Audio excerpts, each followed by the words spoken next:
Your eyes and your vision are under attack, damaging blue light from the sun. Your phone, your computer, your tablet, even light bulbs and car headlights is constantly bombarding you. The good news is our eyes actually already have a line of defense to counter the effects of blue light.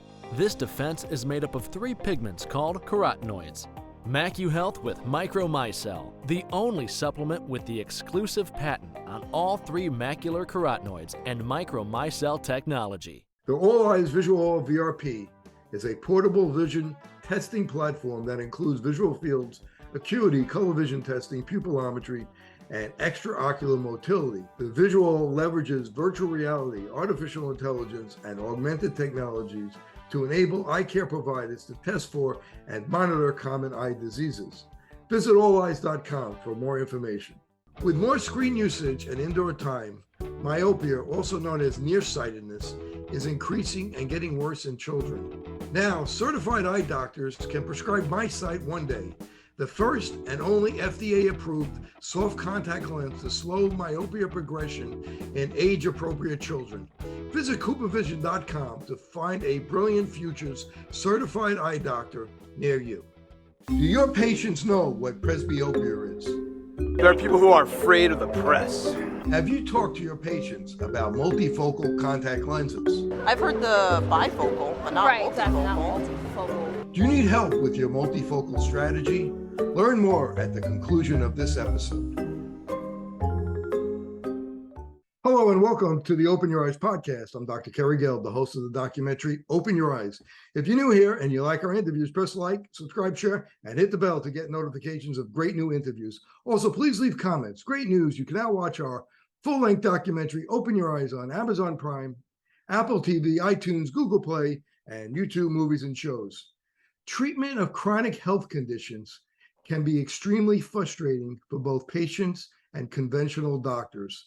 Today's guest, Clearwater, Florida integrative physician, Dr. David Minkoff, MD, uses a different approach to help his patients. Dr. Minkoff has developed unique and effective treatment protocols for a variety of health conditions, such as Lyme disease, cancer, autoimmune conditions, heart conditions, chronic fatigue, and more. Dr. Minkoff is a triathlete and best-selling author. Please pick up his book, In Search for the Perfect Protein. But his ultimate goal is to create a healthy society. Dr. Minkoff has a unique ability to explain complex medical issues in a simple and fascinating way that will keep you on the edge of your seat. Dr. Minkoff, thank you for joining me today. Thank you, Kerry. Good to be here. Well, I really appreciate it. I love watching your little talks, your lectures. I've learned so much over the years being involved in integrative medicine. But why did you decide to get involved in integrative medicine to help your patients? Well, I did traditional medicine for a long time before I got started. I was board certified as a pediatrician, and I did a fellowship in infectious disease, and I was a hospital-based infectious disease doctor. And then I switched careers and started doing emergency medicine. And my wife, who's a nurse, had some health problems that weren't really being helped very well. And she started searching for answers for people. And she found Jeff Bland. And she came home from a seminar, and she said, Jeff Bland was a professor of biochemistry. He worked with Linus Pauling. And so one weekend she dragged me to a weekend seminar with Jeff in Orlando, and I thought he's probably the smartest person I ever met. Just a true eidetic memory. Like he could quote you. He had at the time, and I don't know if he's still doing this, but he had the largest personal medical library, journal library of anyone in the country, like tens of thousands of journals, which he'd all read because he would spend 3 hours every morning reading. He could read 1,500 words a minute, and he could quote you page and issue number of anything that you asked him about. And that impressed me. So I like smartness, and he was like the epitome. So he had a podcast then. It wasn't a podcast, but it was a functional medicine update. And he'd spend 3 hours on a subject every month. And it got me kind of interested. And then I was trying to help my wife solve her problems. And it all started after she'd had her mercury removed improperly by a dentist. So she's getting into health. She has 16 amalgam fillings in her mouth since young childhood. And she was learning about health, and she went to a dentist in St. Petersburg, just close to us, who wasn't a biological dentist, and he drilled them all out. No protection for him, no protection for her. And she got a bunch of autoimmune things turn on with her thyroid, her liver, her nervous system. And so sort of serendipitously, so she's a nurse, and she owned a, home healthcare nursing business. And next door, a guy moved in while she was in the middle of this thing, going to see various doctors to try to help her problem. And on his marquee, it said natural dentistry. And so one day I was going to pick her up, and I stopped, and he was walking out of his office door, and I stopped and introduced myself and asked him, like, what is natural dentistry? And he said, well, unlike normal dentists or regular dentists, we believe that the mouth is part of the body. And kind of like the eyes. Kind of like the eyes. And if you do, and like arms and legs and livers and kidneys, and you shouldn't do things in the mouth that you wouldn't do in the body. Like, would you put mercury in a wound? Would you, you just wouldn't do that. Would you leave in a dead organ? Like if you had a dead organ, if you had a gangrenous toe or some gangrenous bowel, you have to get it out. And he said, dentists do root canals, and they leave in dead organs, dead infected organs. So I'm like, wow, this is interesting. I mean, this is a totally new concept to me. And then I told him that my wife had had all this mercury removed, and she wasn't feeling well. And without any hesitation, he said, oh, she's mercury toxic. Now, I'd never heard of mercury toxicity. I never thought of it. And he said, this is like 1995. And he said, nobody around here is going to help you. He said, there's a guy in Seattle, Washington, who's a doctor, and he's got a PhD, and he trains other doctors in natural detoxification and heavy metal toxicity.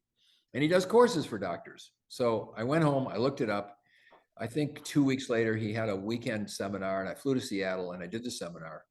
And I had my eyes just opened up totally, just remarkably wide, because this guy isn't a quack.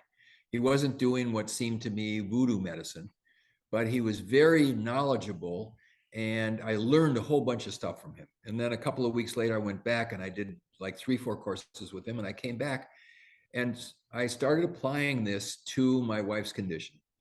Now, I'm doing regular emergency medicine at this time. I'm in a big community hospital. It's a chest pain center, one of the top 100 chest pain centers in the country. And I was doing shift work, 7 in the morning till 7 at night, or 7 at night, 7 in the morning. And I started to play around with the stuff I'd learned. And lo and behold, over about 4 or 5 months, all her symptoms went away and she got better. And we had friends who were watching this whole thing, and they started to call me and say, hey, I've got migraine headaches. I've got ulcerative colitis. I've got rheumatoid arthritis. I've got blah, blah, whatever they did. Will you help me? And I said, well, I don't know if I'm really qualified to help you. I got a success, I have one patient and it worked. But I have Tuesday afternoons off. And if you want to come over. And so in her clinic, in her home health clinic, she had an extra room that they weren't using. And I set up a little office there. And I said, come on over there. I'm not going to charge you because I'm really not sure I know what I'm doing, but we can play. And the stuff I learned actually really worked, and people started to get better. And then the word of mouth just exploded. And within a few months, we actually renovated. There was an empty space on the other side of the dentist, and we renovated a 3,000 square foot there, and we opened up. And I transitioned over, it was probably 6 or 8 months later, I transitioned out of emergency medicine because the stuff I was doing was so interesting and so exciting. And it just was natural for me. And so we did that for a year. The clinic filled up, and then we moved across a little bit few blocks away. And, now we have 5 buildings and a lot of space and 75 employees and, 3 MDs, 4 nurse practitioners. So we have a big place now. It's one of the biggest places in the country.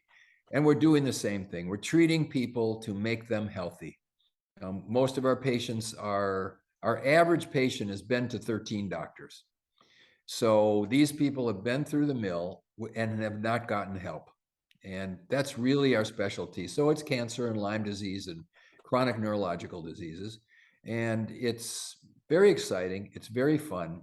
And we really help people. And about 85% of the people that we see of this troubled group. So, you've seen 13 doctors and you're not better. To take about 85% of them and really help them, to their satisfaction that we really helped them and got better is pretty good. So that's what I do for fun now. So let me ask you a question about the root canals and cavitations. Now, is having a root canal in your mouth, is that related to any other chronic disease, such as cancer or any other chronic disease, by having a root canal that's in your mouth? And what's the chances that there's still an infection under the appliance that the dentist puts in? Okay, so the way the sequence goes is that someone gets a cavity, and the cavity goes below the enamel level and goes into the area of the tooth called the pulp. And the pulp is where the blood vessels and nerves are. And when the infection breaks through into the pulp, you get inflammation and infection in the nerve, and that's a toothache. Now, the dentist at that point really has 2 choices. If he pulls the tooth, it ends the condition. The circulation in the tooth isn't good enough that you could say, take some amoxicillin for 2 weeks and it'll cure your infection, like it might be if you had a boil on your arm or a tonsil infection, where the blood supply to these organs is good, and an antibiotic or an herbal antibiotic, depending on what's going on, would be successful. The circulation in teeth isn't good enough. You can't get high enough levels in there to cure this infection that's inside the tooth and that's inflaming the nerve. So the dentist can pull it and it's over. Or what's happened in dentistry is they decided that the best thing to do would be to put a drill down in through the tooth, kill the nerve. That handles the pain. In the process, the blood vessels are also killed. So now you have an organ. A tooth is bone. Now in the bone, there are tens of thousands of little canals that allow the blood vessels to get nutrients to the bone cells that may be on the outer edge of the tooth, and for those cells to get their waste back to the vein so that it can get out. And a tooth is really an organ. It's like each tooth is like a lung or an eye or a liver. It's an independent tooth. It has a nerve supply and it has a blood supply. Now, the little canals in the tooth, when the infection gets in there, those bacteria go in those little canals.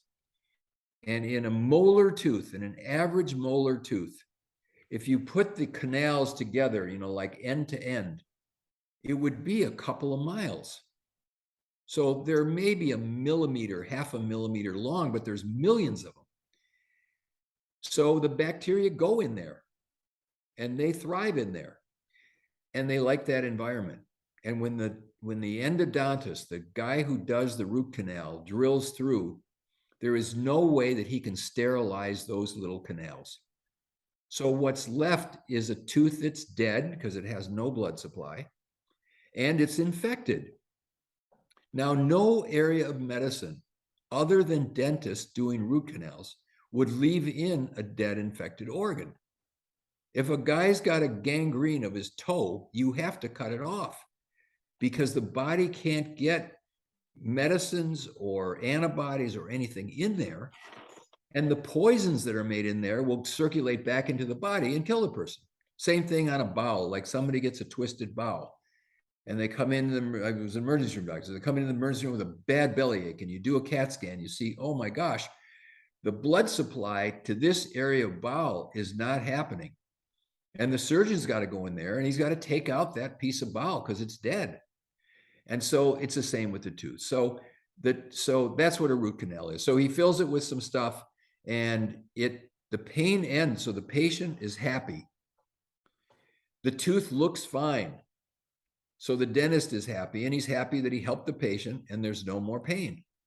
But there's bacteria in there, and these bacteria produce very virulent, which means very strong biotoxins.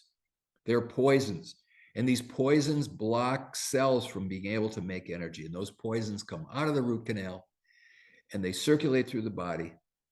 And every cardiologist will tell you that deep pockets in gums is very related to heart disease. Like, everybody knows that. The pockets that are formed, or the bacterial products that are formed in the root canal, are more intimately associated with blood vessels in the jawbone. And they can cause blocked heart arteries, heart attacks. And the acupuncturists, a few thousand years ago, figured out that each tooth is on one of the acupuncture meridian lines. So these are like flow lines in the body where in Chinese medicine, qi, where the qi circulates. And what we found in our practice is that if the root canals are on the teeth that are associated with the breast, so this is stomach meridian in acupuncture. So the breasts are on the stomach meridian. The stomach meridian teeth are the molars on the top and the premolars on the bottom. In our practice, and we see a ton of patients with breast cancer, 90% of them have root canals on the stomach teeth who have breast cancer. Now, this is not an accident, and I'm not saying root canals cause cancer, but there's a very high association. Now, I have seen people with root canals who had chronic back pain, who had operations, who it didn't get better, and we got the root canals out and the back pain went away.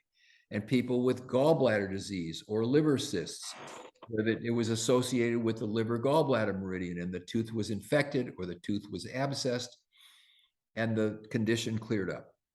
So this is a very important part of people to recognize. I have a girl now she's only in her 20s, and she's got this diagnosis of pelvic congestion syndrome, where the veins in her pelvis are collecting blood, they're not emptying properly, and she's got chronic pelvic pain. Now, she went to a surgeon who actually put a stent, a plastic little tube, in the outlet veins from her pelvis, and it did basically nothing. So she came to me, and when I tested her, I found that she had 2 teeth which had areas where the wisdom teeth had been pulled and where the bone had never healed in. And there was an open pocket of the bone. We call that a cavitation. And when I tested the cavitation against her pelvic, it was actually her psoas muscle, which is a gigantic muscle that connects the lower lumbar vertebrae to the femur. That's the main muscle that lifts up your leg. So when I palpated deep into her, she was very relaxed. She's very lean. It was easy to do.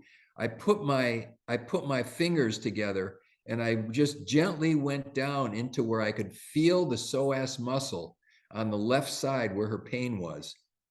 And she about jumped off the table when I hit the muscle. There was a gigantic knot there.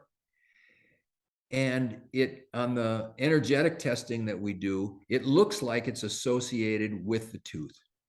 I think the pelvic pain is secondary. I don't think it's pelvic congestion syndrome. I think she's got very dense spasm in this muscle in her pelvis, and it's giving her the pain, and that we should handle the tooth and then see if that will alleviate the pain in the pelvis. And I've had hundreds of these now where this is, it's really finding out what's wrong with this person before you do. So I said to her, because the surgeon wanted to go back in and do some more surgery. Now he wanted to embolize. He wanted to put some stuff in the veins that go to the pelvis to block them from even getting blood. And I said, it might come to this, But boy, that's a very invasive procedure. The last surgical procedure to put the stents in didn't do anything. And I think we ought to chase down this other thing before you go any farther, because what I'm suggesting might just do it and it won't be harmful to you. It'll help you. You know, there's no downside to it. So instead of doing root canal, what's the best approach? Just to pull the tooth? You got to pull the tooth. And then you can get an implant, you can get a bridge, you know, you can get a partial, but there just isn't any way currently that I know of that actually reliably fixes the problem. Now, there's 25 million root canals done in the United States every year. This is a huge business. And your average root canal is going to cost the patient somewhere between $3,000 and $4,000. So multiply that by 25 million.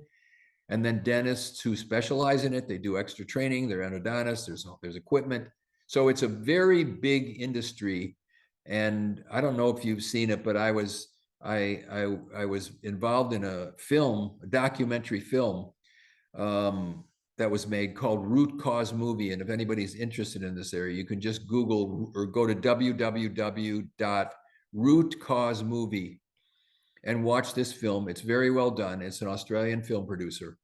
And he came to me because he knew I was knowledgeable in this and asked if he could do a film, and I was one of the presenters in it. But when the film came out, it went on Netflix and it went viral. Like, the interest in this topic of people who had chronic issues and had root canals, it went massively viral. In fact, within a month of the release of the film, we had 300 calls from people around the country who saw the film and then wanted to know, could they come and see me about helping them with their root canal. So the American Dental Association, because people were calling their dentist after they saw the film and like, what did you do to me? Or maybe that's what's wrong with me, or la, la, la. That wasn't, the Dental Association didn't like that. And they sicked their lawyers on Netflix and sent them a threat letter, which I saw, which said, this is all false. You've been lied to. None of this is true. If you keep showing this film, we're going to sue you. And so Netflix took the film down. Wow. And now the link I gave you is to the film producer's website. And if you want to watch it, you pay him $6 or $6.99 and you can watch the film. Wow. So you talked about detoxification before. What do you feel are some of the best methods to detoxify? Well, there's a rule in toxicology. And the rule is the first thing you have to do is shut off the source of the toxins, which is bad food, bad water, bad air, not going to the bathroom, that sort of thing. So if you think you're going to detoxify and get healthy, and you're eating fast food, packaged food, non-organic food, don't even waste your time trying to detox, because you just won't get anywhere. You also have to have pure water, like reverse osmosis water, and filter your shower water. And then you can't let your gardener be putting weed killer on your lawn, glyphosate on your lawn, because because these are big sources of toxins. You don't want to package your food in plastics. You don't want to cook with artificial pans. I mean, you have to sort of, you want to have areas in your environment, like especially where you sleep, where there's no electronics, because these are all toxins and they affect us. And so that's the first thing, is you've got to just like clean up everything. And then the second thing is that the elimination organs have to be sort of rehabilitated. Anyone who's not having at least one satisfying bowel movement a day is going to become toxic. That membrane in the colon has about a 24-hour window. And if you're not going every day, guess what? The toxins that your body's trying to eliminate are going back in. Then it has to go through it again. And what happens then is that the liver gets backed up and it can't handle it. And then you're eating jelly beans and you stopped at McDonald's for lunch and your lawn guy was just there and you took a couple of Tylenol because you had a headache, and your liver can't process that because it's already on, I'm full, I'm overloaded. And then you get the process where these toxins start entering into cells into the nucleus of cells. And all these chronic diseases basically have the little factories in the cell which make energy called mitochondria. They get poisoned, then they don't make energy. The poisons get inside the DNA, then you get cancer. And so these are the epidemic that we have now in modern life of cancer, heart disease, hypertension, obesity, osteoporosis, ADD, autism are all 99% environmental toxicity and then poor nutrition added on. Now, if you have root canals on top of it, worse. If you're on a lot of pharmaceutical prescription medicine, even worse. I'm not saying anybody stop your medicine because that could be dangerous. But once you start on this path, what we find is as we get people's bodies working, they drop their blood pressure medicine because they don't need it. And they drop their cholesterol medicine because they don't need it. And their arthritis medicine and their, the average person in this country is on 3 or 4 pharmaceuticals at least. The All Eyes Visual VRP is a portable vision testing platform that includes visual fields, acuity, color vision testing, pupillometry, and extraocular motility. The visual leverages virtual reality, artificial intelligence, and augmented technologies to enable eye care providers to test for and monitor common eye diseases. Visit alleyes.com for more information. MacuHealth, your science-born and tested solutions for visual performance, macular degeneration, and dry eye syndrome. New products coming soon. Embrace the science. So how about genetics? How much does genetics play a role? And can you override your genetics? Well, genetics is probably 20% and environment's probably 80%. Now, I'm a good example of this. So my grandfathers on both sides, my mother and father all had cardiovascular disease. My dad got one of the first cardiac bypasses that was done in the United States in the late 60s, and diabetes and obesity. And I have 2 brothers and a sister. They both have the same problems: obesity, diabetes, hypertension, many drugs, all this stuff. Now, I don't have it. Now, I have done my own genetic testing 4 different times. The first time I got it, I was so depressed when I saw how bad my genes were that I didn't even print out the thing because I was just like, this couldn't be, okay? Well, all 3 more times that I did it, hoping for a better result, were the same. So my genetic profile isn't really very good, but I'm 74. I've done 43 Ironman triathlons. I work a 60-hour week. I feel great. My memory is really good, and I'm fine. And I have, an 8% body fat, and I don't have any of these problems. Now, I'm careful. I'm careful with my food and my environmental control and supplementation. And so I think that for most people, it's a bad excuse, plus probably laziness and non-confront on the problem, that you say, well, my dad had it, and therefore I have it. And interesting, the last patient I saw today was a guy who came in. He'd had a couple of heart attacks, and he had some stents put in, and he was worried about his health. And so I just saw him at an 8-week visit where we did a lot of testing on him.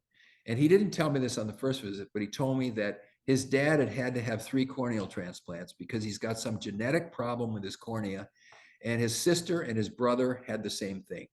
Now, at this point, he has no symptoms, and the ophthalmologist or the optometrist hasn't said anything to him, but they said to him, for sure, he's 52. By the time you're 60, you're going to have this too. And he asked me that same question. He said, do you think that I'm doomed to this? And I said, I don't think you're doomed to this at all. I think if we could get you cleaned up, so we optimize your circulation and we detoxify you when we give you the right nutrition, that you might avoid these bad genes, because we've all got them, where they don't turn on and cause this problem.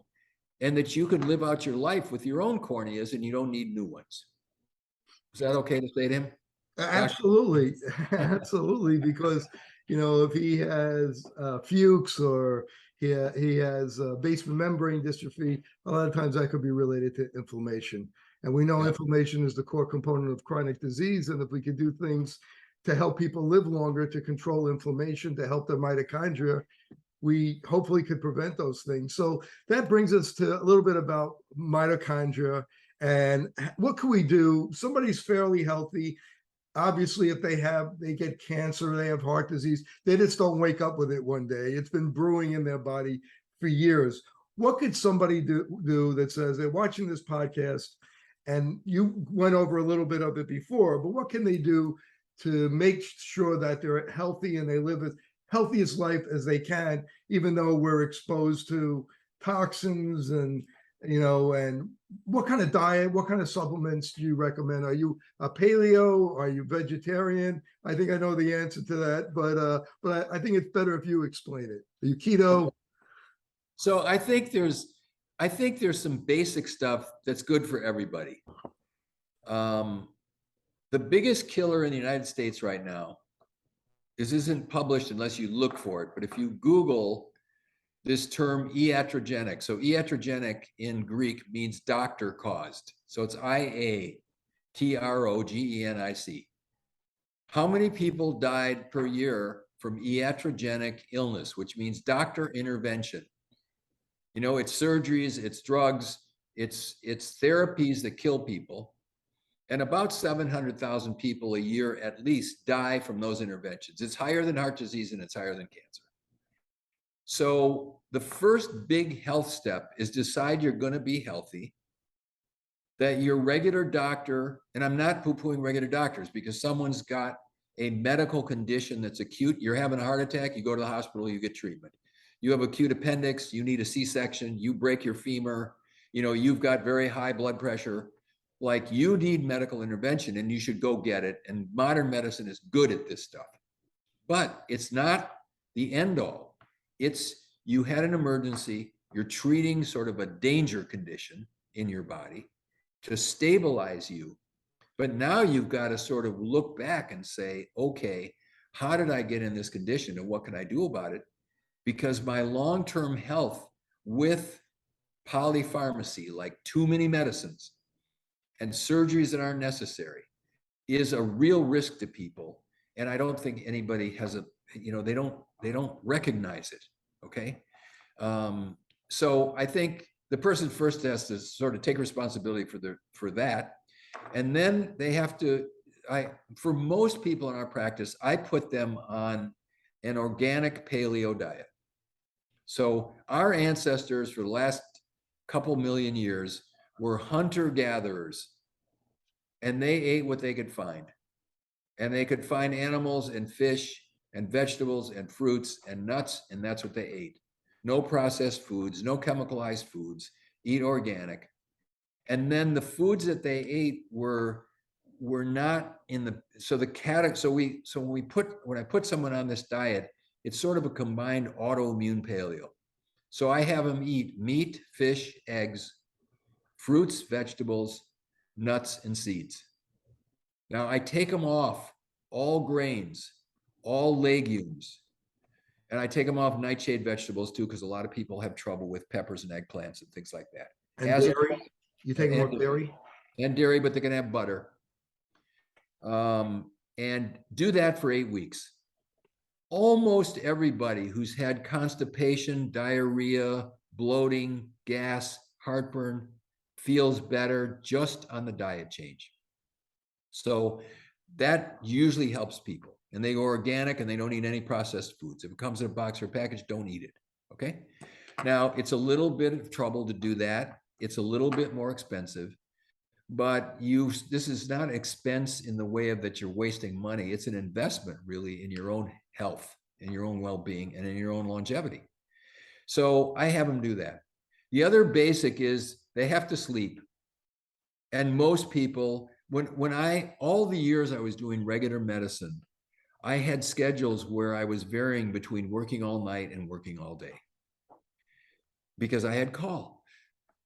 And I learned to sleep on between 4.5 and 5 hours a night of sleep. And I could get by. And I thought I was okay.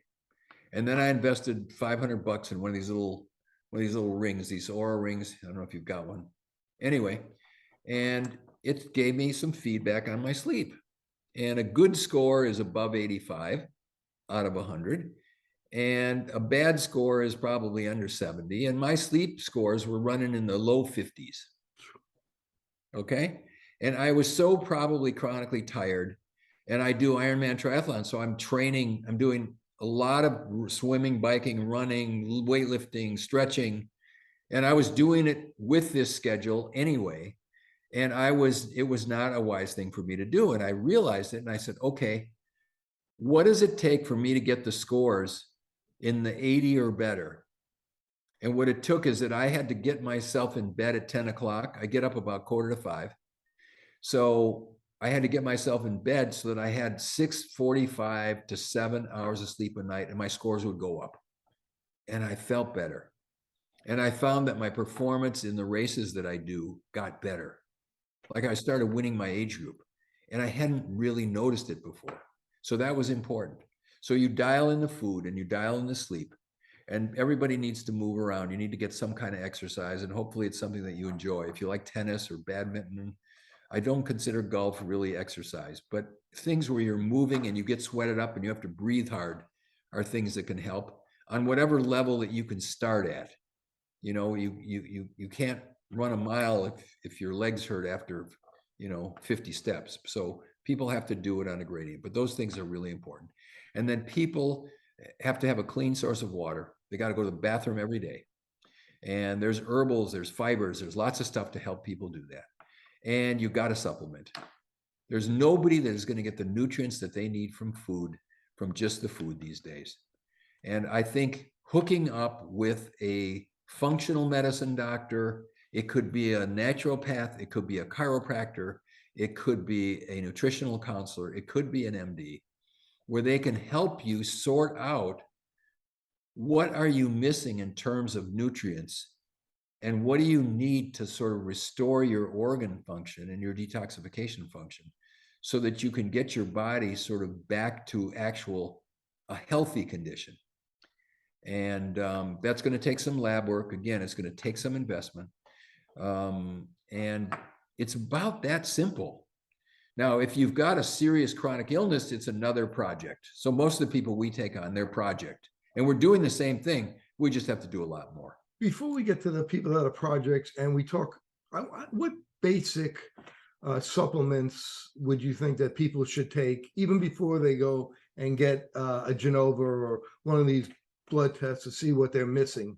What do you think? Is this some basic supplements? Is it vitamin D? Is it omega-3s? Is it a good multivitamin, the amino acids? What should be the basics? Yeah, so I have another company. It's called Body Health. And I started designing supplements. It started because when I went to Seattle and I learned how to do metal detoxification, the program was 14 supplements. And I brought home 14 supplements and I said to my wife, you've got to take 2 of each of these 3 times a day. She said, I can't do that. Nobody could do that. So then I hooked up with a biochemist and I tried to design a multivitamin where about 10 of them could be in there of things that everybody need. So it's in a base of 16 organic whole food fruits and vegetables. Now to that, we added some extra vitamin C and CoQ10 and activated folate and vitamin K2. And, if you source these separately, which many people do, it's 4 or 5 extra bottles at $50 a bottle. And this multi is $59. So it's only 2 tablets twice a day. So it's really good. So everybody I see, they go on that. Virtually or very few people are getting enough fruits and vegetables. It takes about 8 to 10 servings a day to keep your blood level of antioxidants sufficient to deal with the environment that we're in. Now, raise your hand, everybody who's listening. How many of you are eating 8 to 10 servings of fruit and vegetables every day? Well, we tested this in my practice. Now, if you're drinking something like what Kerry's drinking, that's juice, vegetable juice. yes. So that counts. Okay. So we did a test where we, for everyone that came in the clinic for 2 months, we had this machine that would measure your antioxidant levels, your carotenoid levels. Oh, the Pharmanex machine? Pharmanex machine. Yes. So I rented a Pharmanex machine from them. This is probably 10 years ago. Okay. And I took a lease on it for a couple of months, and every person that walked in my office got tested. Now, according to Pharmanex, if your level's above 50, you have adequate antioxidant status. And that's 8 to 10 servings of fruits and vegetables. In my practice, and most of the people that are coming to me are fairly conscious about food. The average was 18. And the children that we saw, the average was 12.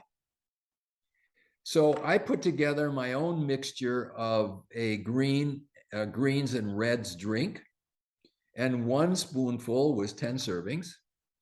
And I said, take 1 scoop of this every day for the next month, and then come back and let's measure your antioxidant levels and see if that fixed you. And 100% of them were above 50. So that's an easy fix. Take a concentrated. Can you get that? Is that available still from Body Health? Yeah. So we have a greens and a reds. They're delicious.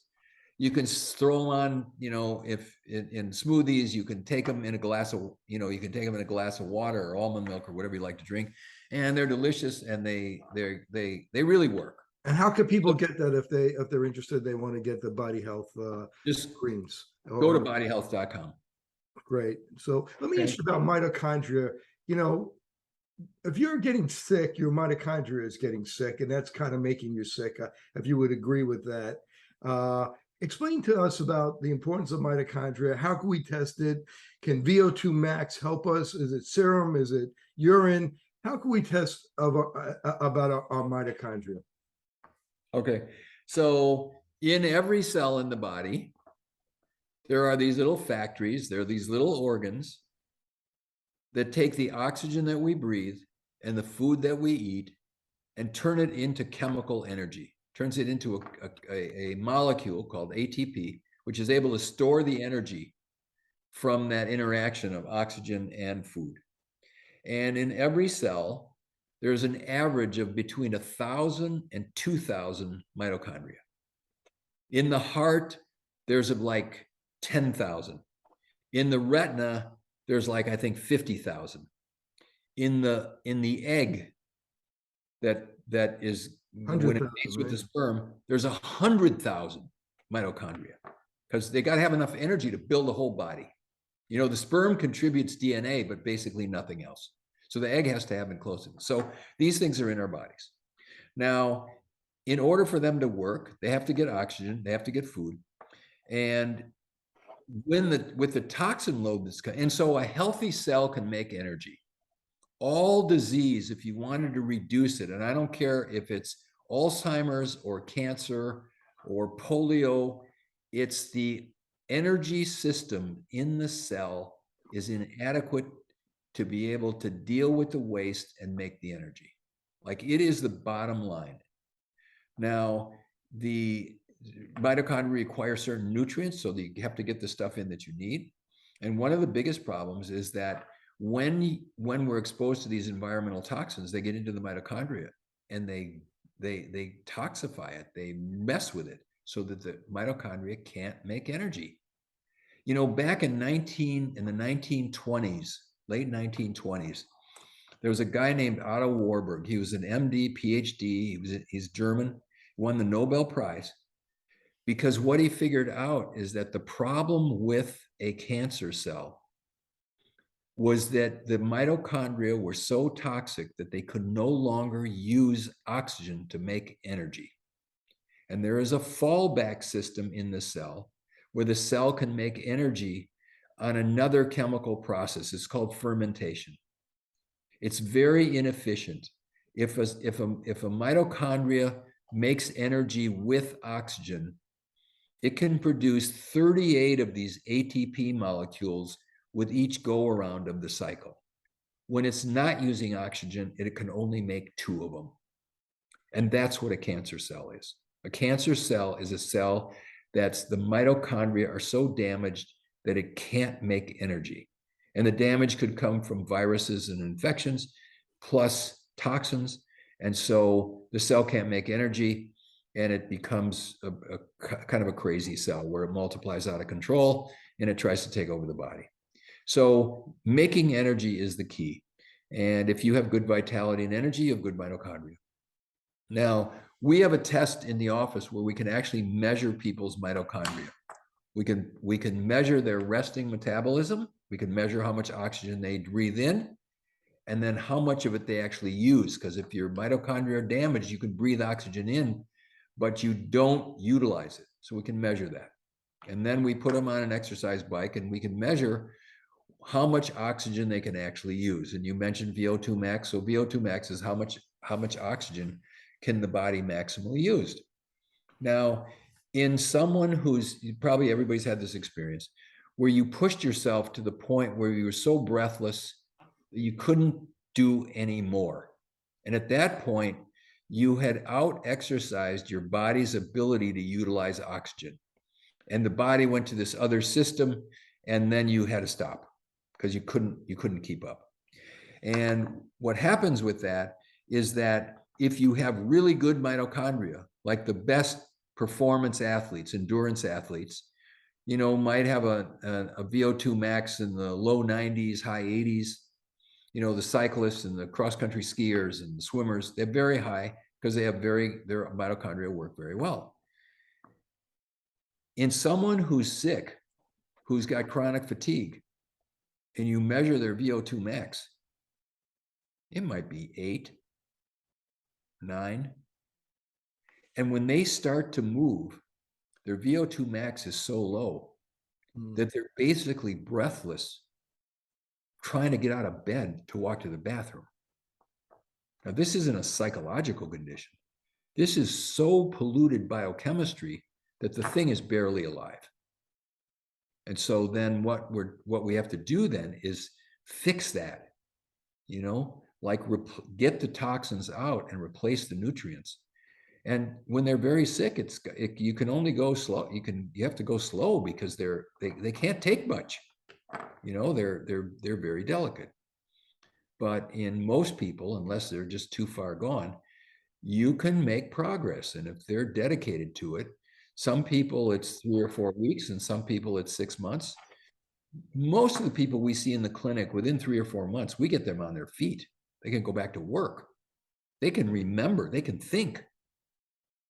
And so that's sort of the what we're doing. It's being able to get this system working again, the biochemistry working. How about organic acid tests, looking for lactate, pyruvate?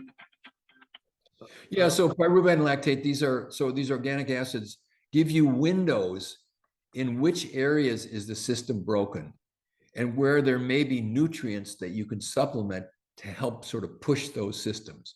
So yeah, so that's part of the testing that we do on people, is to get these labs and see, what are their levels of minerals. A lot of people are mineral deficient. They're magnesium and potassium and molybdenum and zinc and selenium, they're deficient. And these things are very important in energy generation, and they don't generate energy if they don't have these things in their body or enough.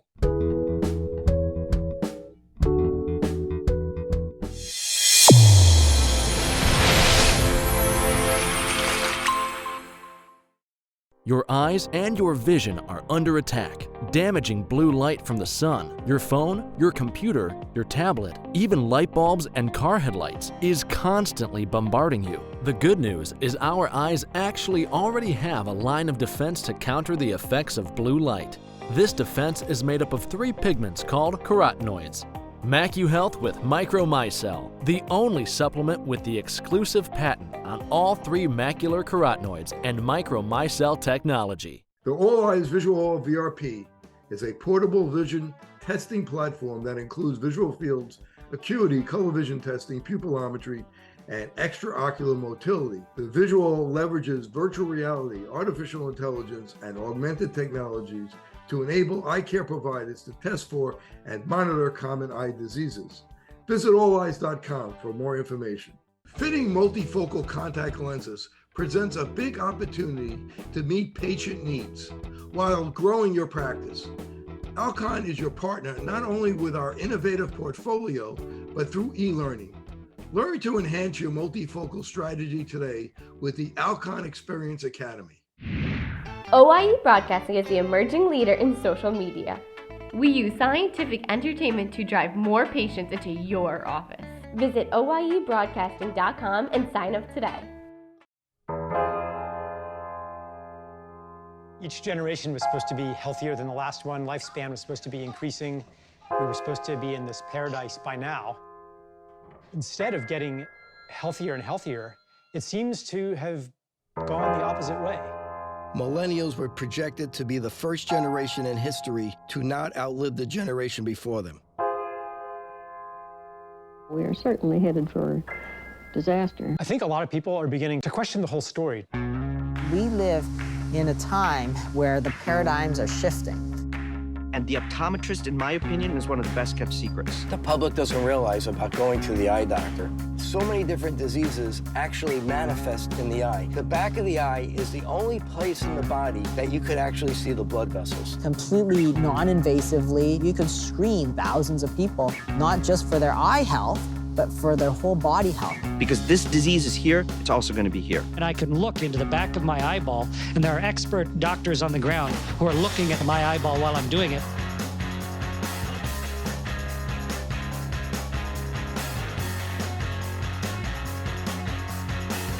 The eye is the canary of the mind.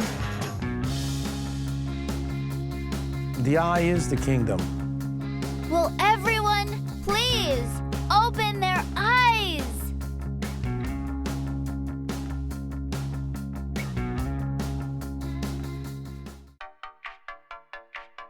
Since I bought Safe For You, my dad makes me clean his boat. Es natural y es un buen producto. Every time I go back to school, my mom always makes sure that I have my Safe For You products. I bring extra, and my roommates certainly don't mind. It's a good thing I had Safe For You to clean up after this little guy. When my hands get dry, I like to wash them with Safe For You.